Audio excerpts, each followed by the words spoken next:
우리가 지난주에도 살펴봤던 것처럼 바로 왕이 이스라엘 백성들의 인구 억제 정책을 쓰지 않습니까? 세 번째 인구 억제 정책이 남자가 태어나면 나일강에 던지라는 거예요.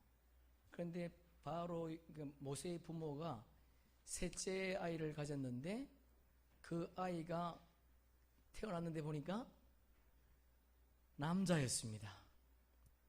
남자가 태어났어요. 그럼 어떻게 해야 돼요? 죽여야 되잖아요. 그럼에도 불구하고 모세의 부모들이 3개월 동안 그를 숨겨서 양육했다는 거예요. 숨겼다는 거예요. 숨겨서 양육했다. 그래서 고민을 해봤어요. 저 혼자 묵상해 봤으면 어떻게 숨겼을까? 사람들이 알 거 아니에요. 아이를 낳고 나면 배가 홀쭉하잖아요. 그래서 뭘 넣고도 안겠는가? 3개월 동안. 그럼 어떻게 했을까? 참 여러 고민이 돼, 그죠? 성경은 그에 대해서 말하지 않죠. 왜 그 말을 했을까요?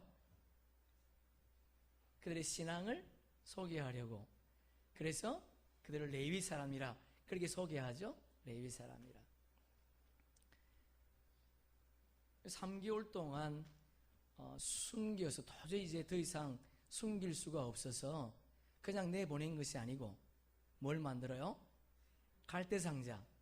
갈대상자를 만들어서 그냥 아이를 담은 것이 아니라 역청과 송진을 안팎으로 발라서 물이 들어오지 않도록, 그리고 그 아이를 갈대상자에 담아가지고 나일강 갈대숲 사이에 끼워두었다는 거예요. 이게 우리 인간이 할 수 있는 최선입니다. 더 이상 할 수가 없어요. 그래서 우리는 최선을 다하면 돼요. 근데 문제가 뭐냐면 우리가 우리 자녀들에게 최선을 다하면 되는데 늘 최고의 것을 주려고 하니까 문제가 되는 거예요. 우리 형편에 맞게 하면 되잖아요. 근데 우리 부모들은 그렇게 안 합니다. 남들이 하니까, 남들이 가르치니까. 그게 아니라는 거예요. 우리 인간은요, 최선을 다하면 그 나중은 주님께 맡겨야 돼요. 이것이 우리 신앙인의 도리요, 삶의 도리입니다. 더 이상 할 수가 없어요. 그래서 그 아이를 갈대 사이에 끼우는 거예요. 그리고 미리암이, 그 누이가 지켜보고 있지 않습니까? 여기까지, 여러분, 여기까지. 더 이상 하려고 하면 문제가 생기는 거예요. 우리 개인의 삶도, 우리 가정의 삶도, 교회 공동체도 마찬가지입니다.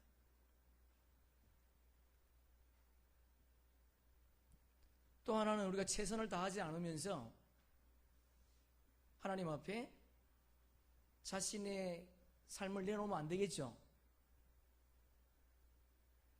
우리는 최선을 다해야 돼요. 그래서 모세가 갈대 사이에 끼어 있는데 바로의 딸이 궁중에서 모욕하지 않고 나일강에서 모욕하러 나왔다는 거예요. 여러분, 최선을 다한 그 자리에 하나님께서 도와주신 줄로 믿습니다. 그를 나가게 한 거죠. 그런데 그 갈대 숲 사이에 끼어 있는 것을 시녀들이 봤다는 거예요.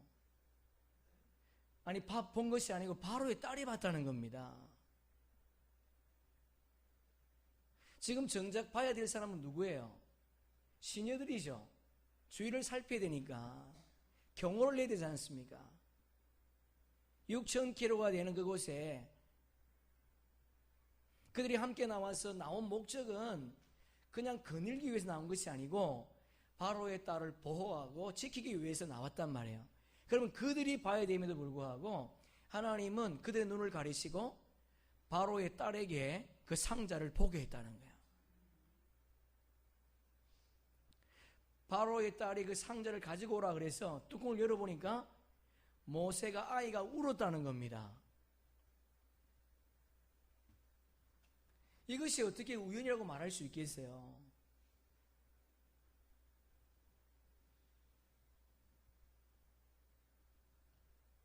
절대 우연일 수가 없죠.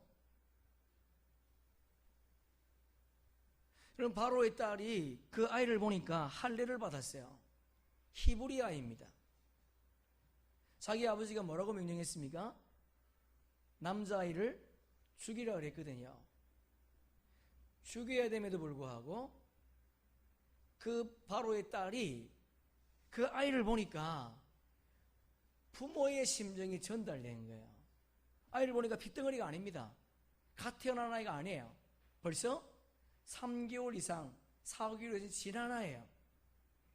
그래서 바로의 딸이 보니까 너무 마음이 아픈 거죠. 자기들의 죽음을 불사하고 그 아이를 숨겨서 키운 그 마음이 그 바로의 딸에게 전달이 된 거예요. 또 다르게는 그들의 신앙이 그 딸에게 전달되었다는 거죠. 여기서 이것을 지켜보고 있던 미리암이 누이가 달려가지 않습니까? 그리고는 바로의 딸에게 히브리 여인 가운데 이 아이에게 젖을 먹일 사람을 데리고 올까요? 그랬더니 바로의 딸이 돌았냐? 그렇게 말하지 않고 어서 빨리 데리고 오라는 거예요. 자, 우리 한번 9절 본문 9절 한번 보겠습니다. 9절 시작. 바로의 딸이 그에게 이르되 이 아이를 데려다가 나를 위하여 젖을 먹이라. 내가 그 싹을 죽이라. 여인이 아기를 데려다가 젖을 먹이더라. 이 젖을 먹인다는 게 두 번이나 강조되어 있죠. 그러니까 성경에서 뭐 반복되면 강조하는 거예요. 이 젖을 먹인다고 하는 것은 젖만 먹이는 것이 아니고 또 다른 의미가 있다고 했죠. 양육한다, 양육한다. 바로가 모세의 어머니에게 그 아이를 맡기면서 그 아이를 양육해 달라는 거예요. 그리고 젖을 먹이면서 대가도 받았습니다. 이것은 하나님의 철저한 은혜였습니다. 요게벳에게 주어진 은혜이기도 하지만 또 하나는요, 숙제였대요. 숙제. 여러분, 우리 자녀들은요, 우리 것이 아닙니다. 하나님께서 우리에게 위임한 거예요. 위임. 예수님께서 십자가 지시기 위해서 십자가상에 있을 때에 이스라엘 백성들이 빌라도가 강도 바나바를 놔줄까요? 아니면 예수를 놔줄까요? 그렇게 말할 때에 유대인들은 바나바를 놔달라 이렇게 말하지 않고 예수를 놔달라 말하지 않고 바나바를 놔달라는 거예요. 빌라도는 당연히 유대인들이 예수를 놔달라 그렇게 말할 줄 알았단 말이죠. 그런데 그들이 요구한 것은 빌라도였습니다. 그래서 결국 예수님이 십자가를 져야 될 그런 처지에 놓여 있는 거예요. 그때 빌라도가 예수님께 묻습니다. 당신이 무슨 죄를 지었고 당신이 누구냐? 그를 물을 때 빌라도에게 아무 말도 하지 않습니다. 그때 빌라도가 뭐라 그러죠? 내가 너를 놓아줄 권세도 있고 내가 너를 십자가에 못 박을 권세도 있다는 거예요. 그때 예수님께서 말씀하십니다. 하나님께서 하늘에서 주지 않으면 그 누구도 어떤 권세도 주어지지 않는다는 거예요. 세상의 권세도 마찬가지입니다. 우리 자녀도 우리에게 주어진 것이지 위임이지 맡겨진 것이지 우리 것이 아니라는 거예요. 여러분, 맡길 때에는 우리에게 책임이 따른다는 겁니다. 하나님은 반드시 우리에게 물을 거예요. 우리 자녀를 어떻게 양육했는가에 대한 물음은 반드시 주님께 있습니다.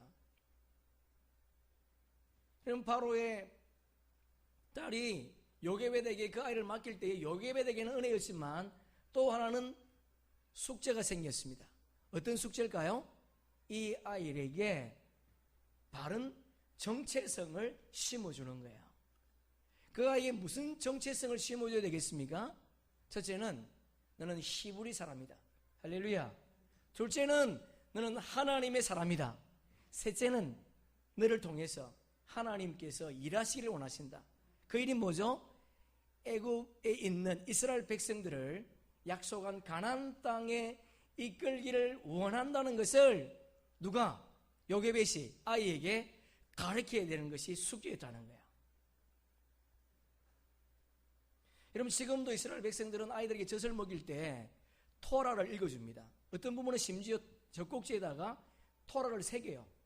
아이가 그 글자를 보겠습니까? 안 보죠.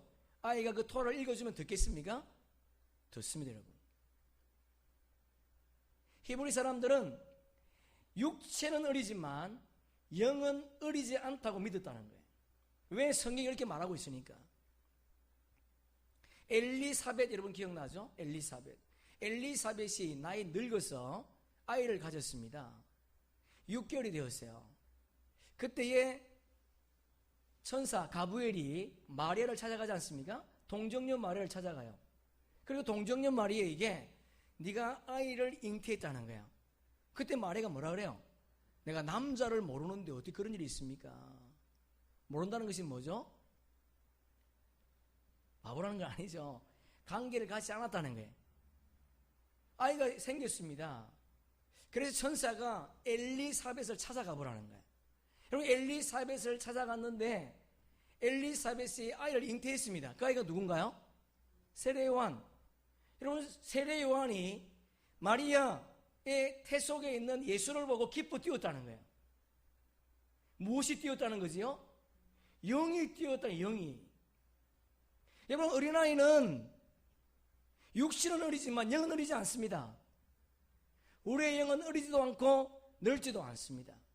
우리의 영은 영원합니다. 그래서 우리는 우리 자녀들에게 신앙을 가르쳐야 될 의무가 있어요. 하나님의 말씀을 가르쳐야 될 의무가 있습니다. 여러분 자녀가 지금 젖을 먹이지 않는 아이라면 가정교육을 하세요.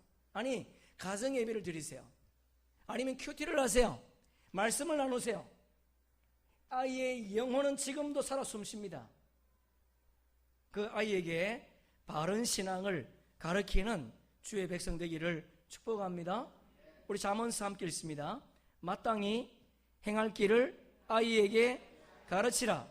그리하면 늙어도 그것을 떠나지 아니하리라. 여러분, 요괴벳은 아이에게 젖을 먹이면서 너는 히브리인이야, 너는 하나님의 사람이야, 너는 하나님께서 너를 통해서 하실 일이 있어, 그것을 계속 가르쳤다는 거예요. 오늘 본문이 어떻게 시작합니까? 오늘 본문 11절이 아주 중요한데요, 이 내용을 잘 알면 나머지는 금방 쉽습니다. 11절 함께 읽습니다.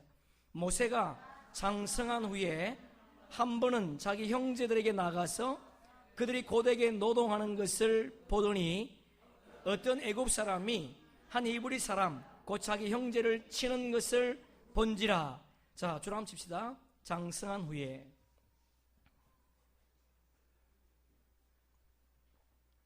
형제들 강조되어 있죠? 두 번이나 되어 있습니다. 형제를.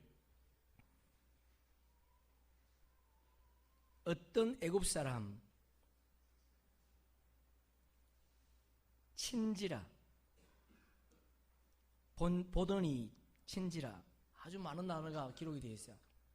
중요한 것이 굉장히 많이 있는데요, 모세가 장성했습니다. 어느 정도로 장성했는지는 가르쳐주지 않습니다. 근데 사도행전에 보니까 그 내용이 나와 있어요. 자, 우리 사도행전 7장 22절을 함께 읽습니다. 모세가 애굽 사람의 모든 지혜를 배워 그의 말과 그의 하는 일이 능하더라. 여기 보니까 모든 지혜라고 그랬습니다. 모든 지혜. 하나의 지혜가 아니에요. 모든 지혜라고 그랬어요. 애굽에서, 그 당시 애굽은 강대국이었지 않습니까? 궁중에서 왕자 교육을 받았다는 거예요.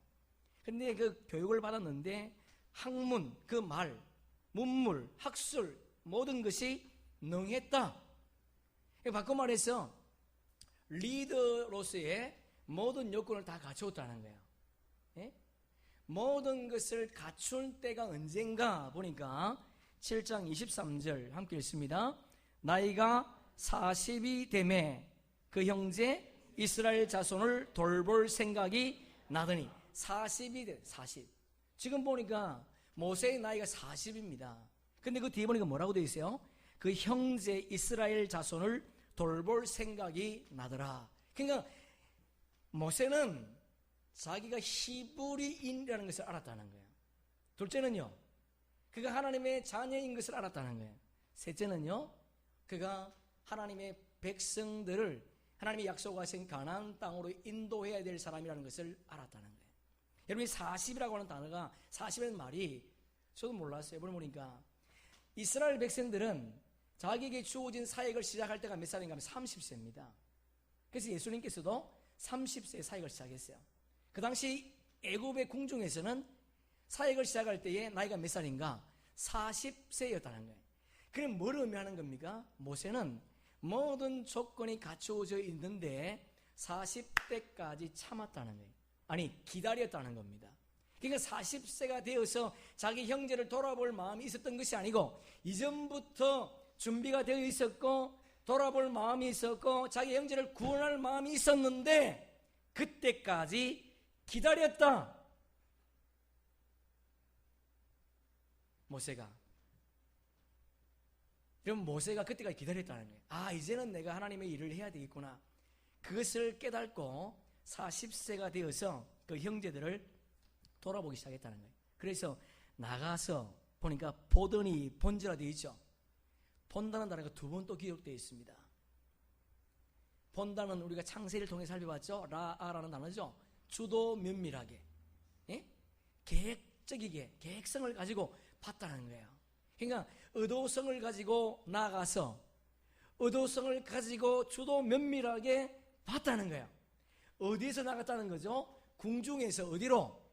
비돔과 람셋 국고성을 만들고 있는 그 현장으로 나갔다는 거예요. 근데 뭘 봤어요? 이스라엘 백성, 자기 형제들이 고통 가운데 노동하고 있는 것을 봤다는 거예요. 여러분, 이 정도 됐다면 모세가 자기 부모로부터 교육을 잘 받았다는 거예요? 못 받았다는 거예요? 잘 받은 거죠. 요괴의 신앙교육을 잘 했다는 거예요. 여러분, 지금 나이가 40입니다. 아니, 벌써 나이가 부모와 떨어진 적이 30년 이상이 되었습니다. 애굽의 학술을 배웠습니다. 문물을 배웠습니다. 애굽에 물이 들었습니다. 그럼에도 불구하고 모세에게는 애굽에 물이 들었지만 하나님의 신앙을 지키고 있더라는 거예요. 그래서 우리가 이 땅에서 아이들에게 세상 교육도 중요하지만 더 중요한 것은 하나님의 교육이라는 거예요.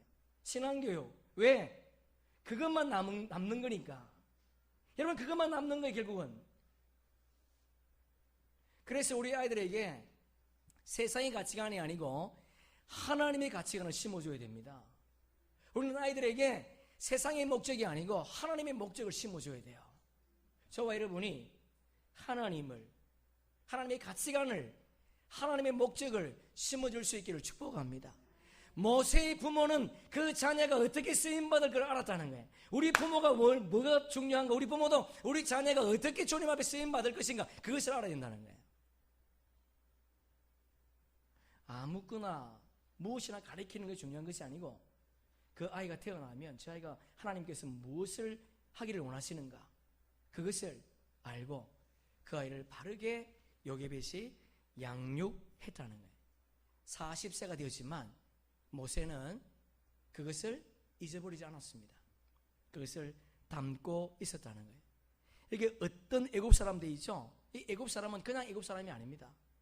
그 공사 현장을 감독하고 있는 감독관이라는 거예요. 그 감독관이 어떻게 하고 있죠?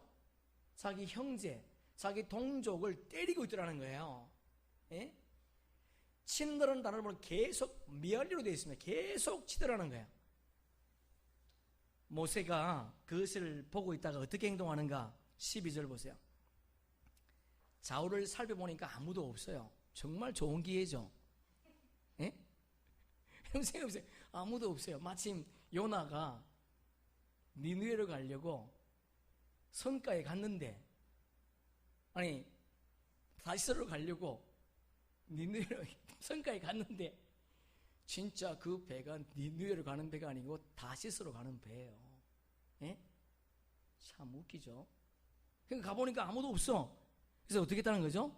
때려서 죽여버리고 모래 속에 감추었더라. 여러분 11절 잘 기억하세요. 모세는 완벽하게 준비된 사람입니다. 그리고 하나님의 일을 하려고 결심했습니다.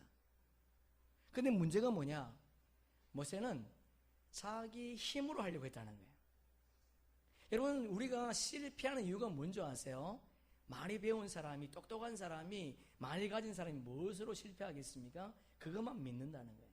내가 배운 거, 가지고 있는 거, 그걸 믿는다는 거죠. 모세도요, 완벽했습니다. 모든 걸 가졌습니다. 하나님의 힘으로 하지 않고 자기 힘으로 했다는 거예요. 성경은 뭐라 그러죠? 성령이 너에게 임하시면 성령이 우리의 일을 대신하겠다는 거예요. 스가랴 4장 6절 함께 있습니다.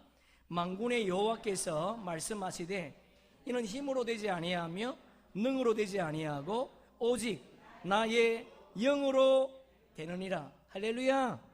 예, 여러분, 모세가 준비되어 있었지만 하나님께 묻지 않았다는 거예요. 이것이 모세의 실수요, 우리의 실수라는 거예요. 그러나 모세가 40년 강야가 끝난 이후에 이런 반복된 실수를 하지 않습니다. 여러분, 40년 지나서 모세가 어떻게 행동합니까? 여러분, 앞에는 홍해요, 뒤에는 애굽 군대가 쳐들어오고 있습니다.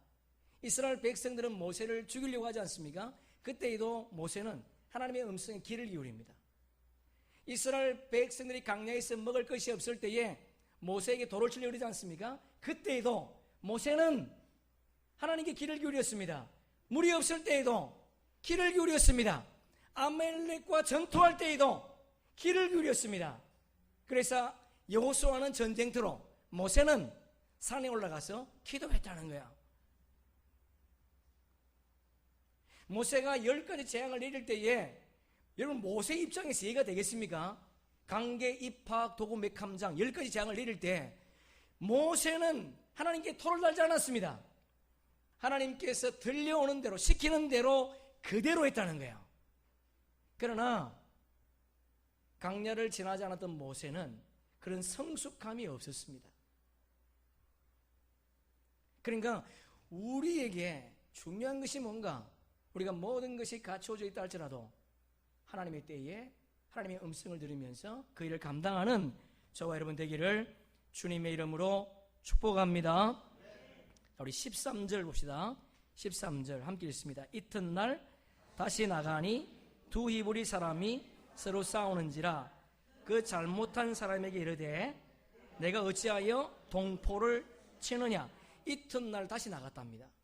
이게 무슨 말이죠? 계속 나갔다는 거예요. 지금 그날만 나간 것이 아니에요. 계속 나갔다는 거죠. 어디로? 비동과 람셋, 이스라엘 백성, 자기 형제들이 노동하고 있는 그 현장에 나갔다는 거예요. 그런데 문제가 뭐냐? 히브리 사람끼리 싸우더라는 거예요. 근데 왜 잘못된 사람에게 이르되 있죠. 그러니까 잘못된 사람이 지금 힘이 있다는 거죠. 잘못된 사람이 아마 힘이 있는 것 같아요. 아마 갑질을 한 것 같아요. 갑질을 때린 것 같아요. 그래서 모세가 중재했습니다. 야, 너 왜 동포를 치느냐? 동포를 치느냐? 여러분, 지금 모세는 어저께 이스라엘 백성들을 도와서 애굽의 감독관을 죽였습니다. 여러분, 히브리 사람들에게 이 말이 해자가 되지 않았겠습니까? 그지요? 모세가 우리를 도왔다는 거예요. 그러니까 모세가 생각하기를 어떤 생각을 했을까요? 아, 내가 그들에게 중재하면 자기 말을 들을 것이라고 생각한 거예요. 우리도 그런 실수하잖아요. 우리 아이들 컸는데도 불구하고 아이들이 내가 말하면 듣겠지 뭐 말했는데 엄마가 뭐야?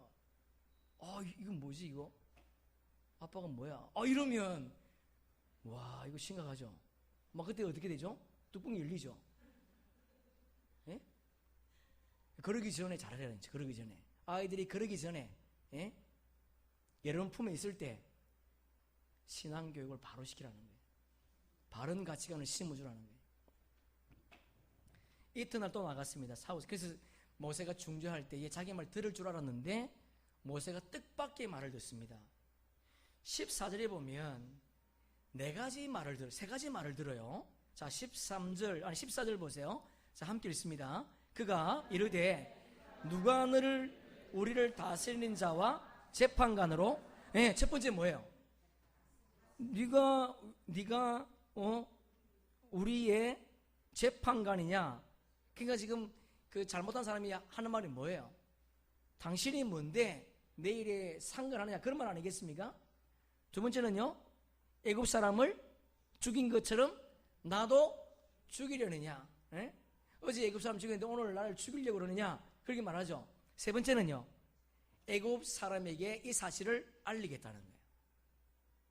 애굽 사람에게 이 사실을 알리겠다는 거예요. 누가? 잘못한 사람이, 갑질한 사람이. 맡고 있는 사람은 아무 말 안 합니다. 잘못한 사람이 이런 말을 했다는 거지요. 자, 그리고 이제 15절 보세요. 이게 바로가 나오죠. 이 바로가 누군가 하면 티트모 3세입니다, 이게. 여러분, 요셉을 알지 못했던 왕이 누군가? 티트모스 1세예요. 그 사이에 누가 태어났죠? 하셉수트. 지금 우리가 보고 있는 모세의 양엄마. 하셉수트가 양엄마거든요. 근데 하셉수트가 결혼했는데 그 사이에도 아이가 남자가 없었어요. 그 자기 남편을 투트모스 2세로 세웠습니다. 근데 투트모스 2세가 아이가 없으니까 다른 여자와 관계를 가져서 아이가 태어난 거예요. 그 아이가 투트모스 3세예요. 지금 여기 본문에 나오는 투트모스 3세, 이 바로가 지금 투트모스 3세입니다. 그러니까 이 사실을 들었다는 거예요. 여러분, 투트모스 3세가 왕권을 가지고 있지만 사실은 하셉수트가 권력자거든요. 그러니까 그 모세의 엄마가 모세가 자기가 다음 주에 보겠지만 모세가 왕으로서의 자리를 가지려고 하면 얼마든지 왕의 자리를 쟁취할 수 있거든요. 그러니까 투트모스 3세가 이 기회를 타서 어떻게 해요? 선동을 한 거예요. 그래서 모세가 어떻게 해요? 도망간 겁니다. 여러분, 왕자가 한 사람을 죽였는데 죽음의 위기를 만나겠습니까? 도망가야 될 이유가 있습니까? 그렇지 않습니다. 그런 역사성이 이 속에 담겨 있다는 거예요. 자, 15절 보니까 여하튼 모세가 도망가서 지금 어디에 가 있는가요? 미리안 땅에 있었는데 우물가에 앉아 있다. 그렇게 성경은 기록해 놓고 있습니다. 여러분, 지금 모세가 자기의 유익을 위해서 일했습니까? 아니죠. 자기의 때가 되어서 실수한 것이 있다면 주님께 묻지 않은 거지만 자기가 정말 이스라엘 백성을 돕기 위해서 일을 했습니다. 그러니 모세의 생각은 어떤 생각이 들어야 돼요? 어떻게 해야 돼요? 하나님이 나타나셔가지고 모세야, 잘했다. 내가 도와줄게. 투트모 3세 제거하고 너를 왕자로 세워줄게. 이래 되지 않습니까? 그럼에도 불구하고 모세에게 하나님이 나타나지 않습니다. 여러분, 우리도 그렇지 않습니까? 내 일도 안 해요.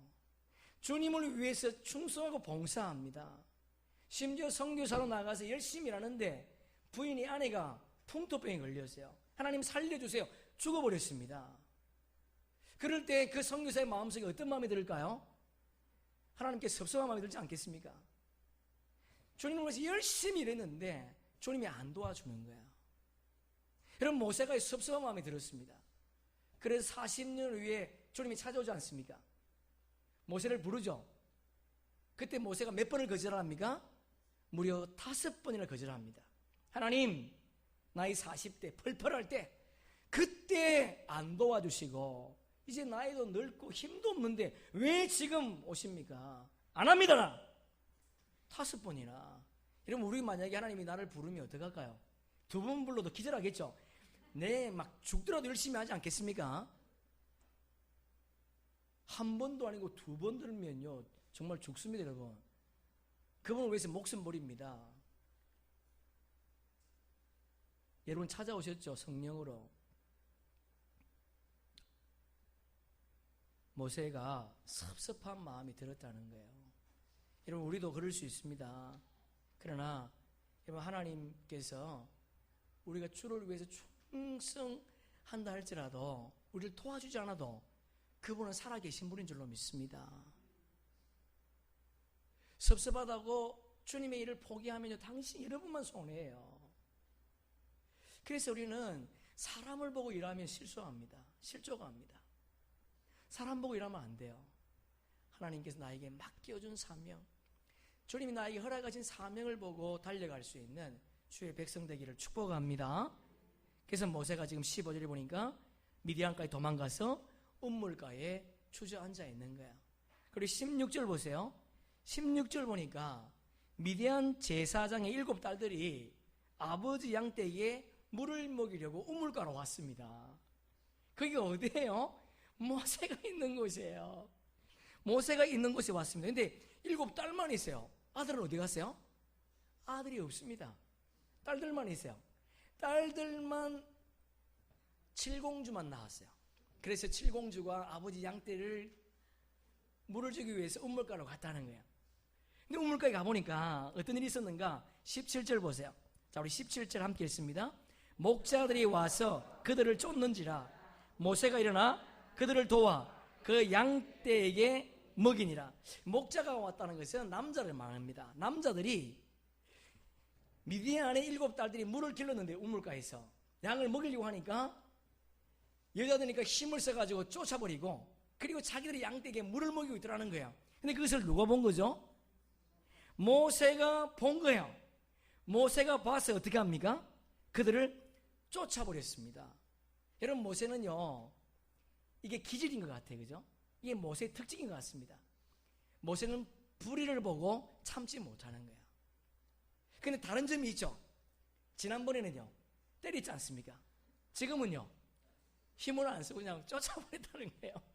2번 시술을 안 하고 있죠. 여러분, 아이를 때리면 안 됩니다. 여러분 자녀를 말로 해야 돼요. 그래서 모세가 쫓아온 거예요. 쫓았죠?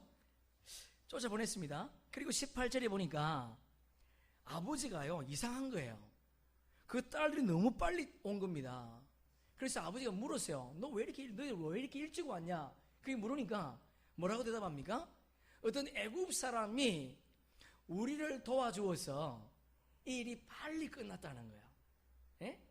오늘도 물을 먹이기 위해서 우물가로 갔는데 남자 목자들이 우리를 해치려고 하는데 어떤 애굽 사람이 남자가 우리를 도와주어서 직접 물을 길어주어서 그래서 우리가 빨리 왔습니다. 그렇게 말하는 거죠. 그랬더니 뭐라 그래요? 야, 빨리 가서 그 사람을 집으로 모시고 그 사람을 대접하라. 그렇게 말하는 거예요. 여러분, 그 미디안이 누군가? 자, 여러분 창세기 한번 보세요. 창세기 25장 1절 2절 함께 읽습니다. 시작. 아브라함이 후처를 낳았으니 그의 이름은 그두라라. 그가 시므람과 욕산과 무단과 미디안과 이스박과 수아를 낳고, 이게 본문에 등장하는 사람이 누구예요? 아브라함의 후손입니다. 아브라함이 사라가 죽고 나서 그두라랑 결혼하지 않습니까? 그런데 6명의 아들을 낳았어요. 그 가운데 미디안, 예? 지금 이 강량에 있는 미디안의 족장 루엘은 미디안의 후손이라는 거예요. 근데 미디안 후손들은 어떤 사람이었는가 하면 유목민들이었습니다. 유목민들의 특징이 뭐예요? 손님을 대접하는 것을 잘한다는 거예요. 그래서 손님을 대접하라는 거지요. 불러오라는 거예요. 그래서 미디안의 딸들이 우물가에 갔습니다. 갔더니 어떤 일이 있었어요? 모세가 거기에 앉아 있는 거예요. 왜 그래요? 갈 데가 없잖아요. 먹을 것도 없잖아요. 그래서 금식하면서 물만 먹고 있었던 거죠. 여기 있더라 먹을 게 없잖아요. 강야니까 먹을 게 없으니까 그냥 우물가 옆에서 그냥 배고프면 물 떠서 먹은 거예요. 그래서 나가서 보니까 모세가 있어요. 모세를 데리고 와서 대접을 했습니다. 근데 모세가 본문에 보니까 21절 보세요. 21절 보니까 모세가 그들과 동거하기를 기뻐했다는 거예요.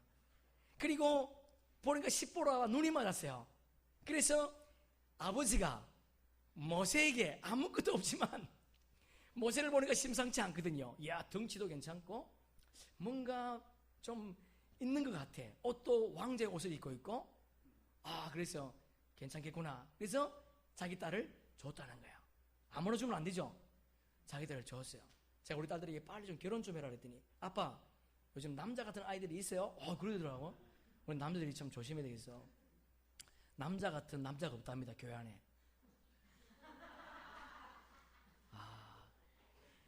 여자는 많은데 빨리 좀 결혼해라. 좀 남자 좀 데리고 오라 그랬더니 좋은 남자 있으면 소개해 주세요. 그래서 그들이 만나서 결혼을 했습니다. 그리고 신방을 꾸렸는데 아이가 태어났어요. 그 아이가 누구냐? 자, 22절 함께 읽습니다. 그가 아들을 낳음에 모세가 그의 이름을 게르솜이라 하여 이르되 내가 타국에서 나그네가 되었음이라 하였더라. 게르솜, 그 아들이 태어나서 게르솜이에요. 뜻이 뭐예요? 타국에서 나그네가 되었다. 뭘 말하죠? 모세가 나는 낯생이구나, 아무것도 아니구나, 그것을 모세가 깨달았다는 거예요. 여러분, 성도의 실패는요 끝이 아닙니다. 여러분 꼭 기억하세요. 성도의 실패는 끝이 아니고 하나님의 또 다른 계획 속에 있습니다. 아무렇게나 살다가 실패하는 건 많지 않습니다. 모세는 최선을 다하려고 했어요. 최선을 다한 자리의 실패는 절대로 끝이 아니에요. 그게 반드시 하나님이 개입하신다는 거예요. 그래서 오늘 본문을 통해 주님께서 우리에게 주시는 메시지가 있습니다. 첫째는 하나님보다 앞서면 안 된다는 거예요. 하나님께 물으라는 거예요. 동행. 여러분, 그분과 함께 길을 걷는 것만이 뜻하지 않지 않습니까? 그분과 함께 길을 걸으면서 그분의 뜻을 따라 산다는 거예요. 우리가 그분과 함께 동행하면서 그분께 묻는 것 하나님 어떻게 할까요? 그것을 물으면서 걸어가야 됨에도 불구하고 모세는 그렇게 안 했다는 겁니다. 여러분, 모세가 어떤 위치에 있습니까? 모세는 세상적으로도 탁월했습니다. 완벽했습니다. 어떻게 말하면 애굽의 왕자로서 그 땅을 통치하기에 완벽한 모든 조건을 갖추었습니다. 두 번째는요, 그의 신앙도 탁월했습니다. 그가 하나님의 사람이요, 그리고 하나님의 사명을 잃어버리지 않았던 사람이었습니다. 그런데 모세가 실수한 게 뭐예요? 주님 앞에 묻지 않았다는 거예요. 여러분, 우리가 모든 것을 가지고 있다 할지라도, 모든 조건을 구비하고 갖추어져 있다 할지라도 주님께 물을 수 있기를 바랍니다. 그분보다 앞서지 말기를 축복합니다. 성경은 예수님과 우리의 사이를 양과 목자의 관계로 말하고 있습니다. 여러분, 양은요 아주 연약합니다. 싸울 공격 무기도 없습니다. 그래서 성경은 양과 목자를, 양은 우리요, 목자는 예수님으로 비유하고 있다는 거예요. 그래서 우리는 그분의 음성을 듣고 그분을 따라가면 승리할 줄로 믿습니다. 그래서 우리는 그분의 음성에 귀를 기울여야 돼요. 저와 여러분이 추석을 맞이해서 분주하겠지만 그 분주한 일상 속에서 우선순위를 바로 두고 주님께 먼저 묻는 주의 백성 되기를 주님의 이름으로 축복합니다. 두 번째는요, 하나님은 준비하시는 분이라는 거예요. 다시, 하나님은 준비하시는 분입니다. 여러분, 모세가 강야 갈 데도 없고 먹을 것도 없었는데 하나님은 모세를 위해서 르우엘이라고 하는 가정을 준비해 주신 줄로 믿습니다. 하나님은 우리에게 무엇인지 모르지만 많은 것들을 준비해 놓았다고 시편에서 말씀하고 있지 않습니까? 우리를 만드시기 이전에 이 땅을 완벽하게 만드신 다음에 저와 여러분을 이 땅에 두신 줄로 믿습니다. 영원히 지옥 갈 수밖에 없는 우리를 위해서 예수님을 준비하셨다는 거예요. 심지어 그분은 하나님 나라를 준비하신 줄로 믿습니다. 저와 여러분이 준비하시는 그 하나님을 바라보면서 믿음으로 승리하기를 축복합니다. 창세기 함께 읽습니다. 22장 14절. 아브라함이 그 땅 이름을 여호와 이레라 하였으므로 오늘날까지 사람들이 이르기를 여호와의 산에서 준비되리라 하더라. 할렐루야. 여러분, 여호와 이레는 우리가 최선을 다하는 그 자리에 준비되어 있다는 걸 꼭 기억하시면서 우리의 삶 속에 준비하시는 그분을 만나 우리의 삶에 아름다운 열매가 있기를 축복합니다. 마지막 세 번째, 하나님은 우리를 위해서 강야를 준비하신다는 거예요. 다시요, 하나님은 우리를 위해서 강야를 준비하십니다. 여러분, 모세는 120년을 살았습니다.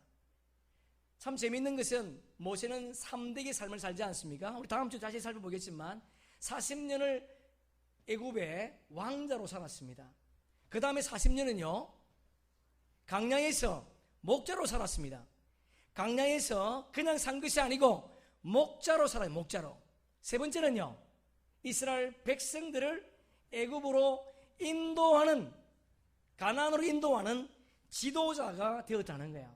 여러분, 40년 강야가 없었다면 모세가 어떻게 하나님의 백성들을 애굽에서 가나안으로 인도할 수 있겠습니까? 할 수 없다는 거예요. 우리 인생에 반드시 강야가 있어야 된다는 거예요. 여러분, 혹시 한 번이라도 강야를 경험하지 못한 분이 있다면 여러분 스스로 강야를 경험할 수 있기를 바랍니다. 강야로 나가시기를 바랍니다. 여러분, 강야, 그것이 어떤 것이죠? 율법이 주어진 장소지 않습니까? 하나님의 말씀이 있는 장소예요. 강야, 만나가 떨어진 장소인 줄로 믿습니다. 강야, 메추라기가 떨어진 장소예요. 강야, 하나님의 인도하심과 하나님의 보호하심이 있었던 장소였다는 거예요. 강야, 성막이 세워진 장소입니다. 다시 말해서 하나님의 임재가 있었던 장소였다는 거예요. 여러분, 우리에게 강야가 있어야 돼요.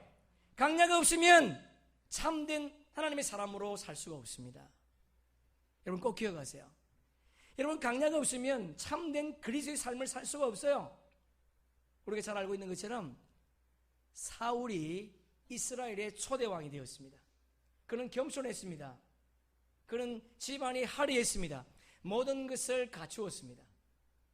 그런데 사울은 제비뽑기를 통해서 왕이 되었습니다.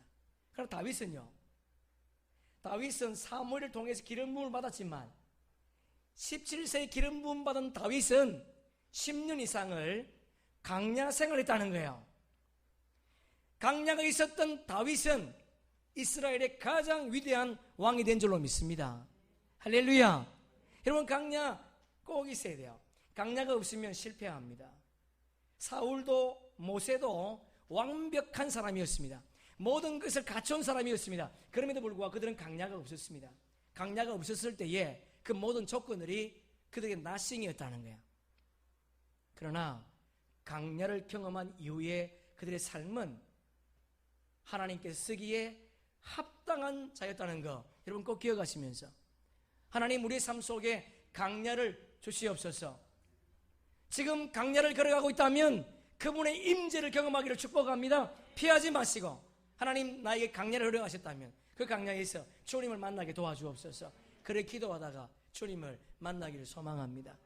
그래서 여러분, 다윗이 그 인생 말년에 성경은 뭐라고 소개합니까? 다윗이 늙도록 부하고 종기를 누리다가 죽음에 그 아들 솔로몬이 대신하여 왕이 된지라. 할렐루야. 강야의 인생을 경험한 자는 그뿐만 아니라 그의 자손도 그의 후손도 복된 길을 걸어갈 수 있다는 거예요. 여러분 삶 속에 강야가 없다면 여러분 진정한 그리스도인이 아닐 수 있습니다.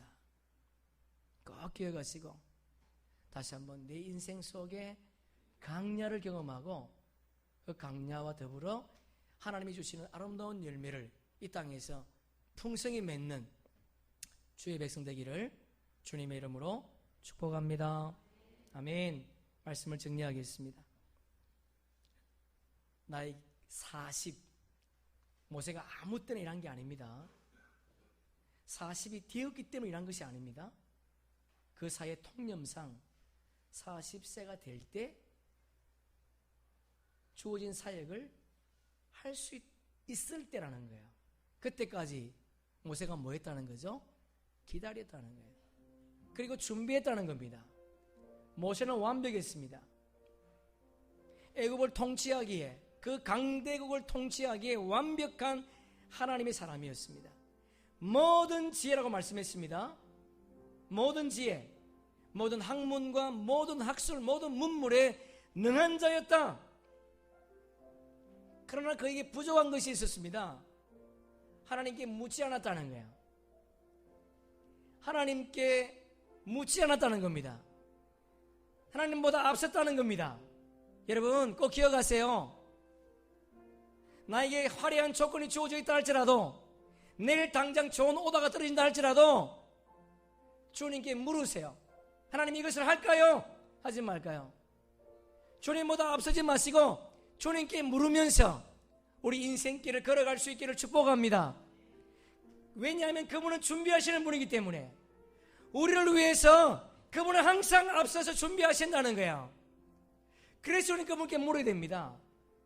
내 생각, 내 뜻대로 하지 마시고 주님 준비하지 않습니까? 나를 위해서 무엇을 준비했습니까? 물으면서 그 길을 걸어가는 주의 백성 되기를 소망합니다. 마지막 세 번째, 하나님은 우리를 강야로 내모십니다. 여러분의 인생에 한 번도 강야를 경험하지 못했다면 여러분은 진정한 그리스도인이 될 수 없습니다. 그래서 넘어지는 거예요. 그래서 실족하는 거예요. 그래서 시간을 주님을 드리지 못하는 겁니다. 그래서 주님 앞에 자신의 것을 드리지 못하는 거예요. 여러분의 인생에 정말 강야를 경험했다면 주님보다 귀한 것이 없습니다. 강야, 주님만 바라보라는 거예요. 왜? 주님이 일하실 테니까. 여러분, 주님이 일하십니다. 할렐루야. 주님이 하세요. 그것을 믿으면서 강야길을 걸어가고 있다면 그분을 경험하시고, 아직도 강야를 경험하지 못해서 내 마음대로 살고 있다면 여러분 스스로 강야를 들어가세요. 그래서 그분을 만나세요. 그분을 만나면 우리 뜻대로 우리 생각대로 하지 않습니다. 아까도 말씀드렸던 것처럼 모세가 10가지 재앙을 내릴 때에도 한 번도 주님 앞에 반문하지 않습니다. 말씀하신 대로 했습니다. 여러분, 이것이 강야를 경험한 자의 삶의 결과라는 거예요. 다시 한번 우리 삶 속에 하나님 강야를 주셔서 바른 믿음의 삶을 살게 도와주옵소서. 그렇게 기도하는 저와 여러분 되기를 축복합니다. 우리 찬양 잠깐 나오시고요. 시편 34편, 시편 34편 19절,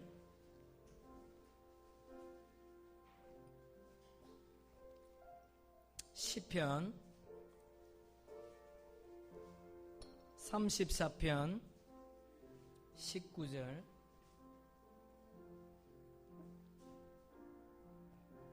구약성경 826페이지 우리 함께 읽습니다. 시작. 의인은 고난이 많으나 여호와께서 그의 모든 고난에서 건지시느니라. 할렐루야. 경건한 사람은 핍박을 받게 되어 있다 그랬거든요. 여러분, 의인은 고난이 많답니다. 그러나 아무리 고난이 많아도 여호와께서 그 모든 고난에서 건져주시겠다는 거야. 여러분, 주어진 고난을 피하지 마시고 그 고난에서 하나님을 경험하세요. 불꽃 같은 눈동자로 오늘 우리를 지켜보시는 그 하나님, 필요를 채워주시는 그 하나님, 만나와 메추라기로 먹이시는 그 하나님, 우리보다 앞서서 우리의 길을 인도하시고 보호하시는 불기둥과 구름기둥의 하나님, 그 하나님을 경험하시면서 그 고난 속에서 주님을 경험하고 주님의 사람으로 승리하는 주의 백성 되기를 축복합니다. 아멘. 우리 한번 찬양하며 한번 기도하겠습니다. 이 몸의 소망